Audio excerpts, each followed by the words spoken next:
kunana edene moto azikufa nanzela ya nzete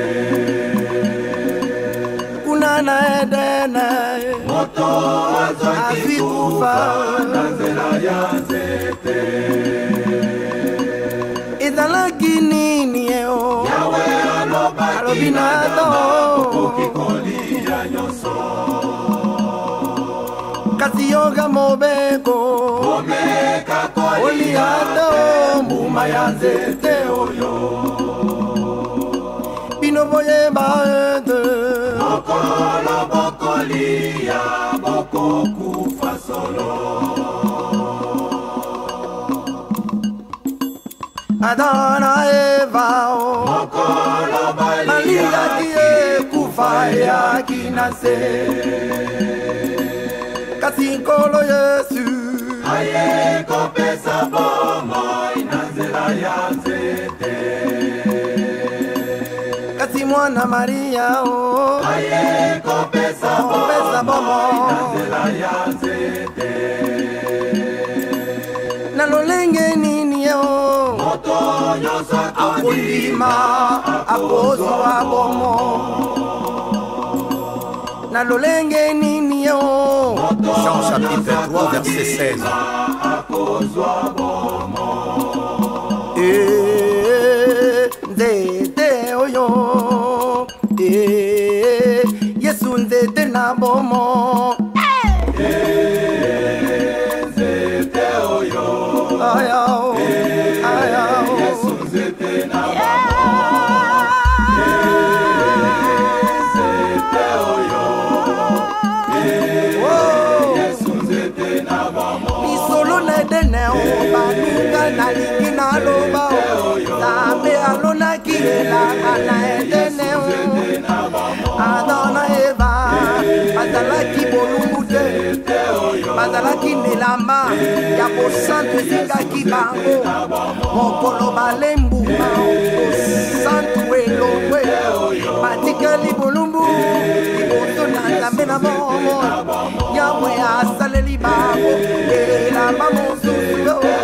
lisumu ebebisi preme Adam eve ya liboso image église atiki esiti l'Éternel ayoki maloba na nyoka deuxième Adam ezalaki Jésus aye na nzete kasi nzete ya kufa te nzete ya Yesu kulusu kuna nde tosikolami nzete oyo bandeko totika koyoka maloba ya bato toyoka maloba na mobala libala Jésus na yao nzete na bomo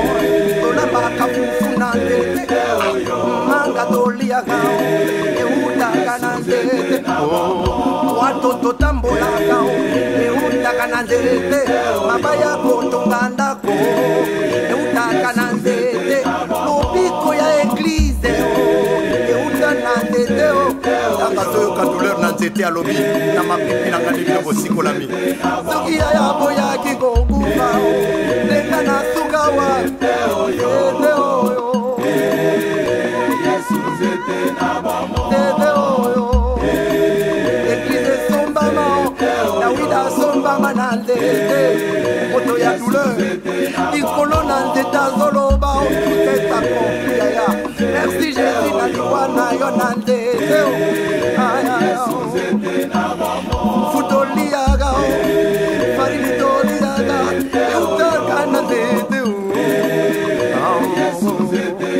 piso totala nzete nekulusiwe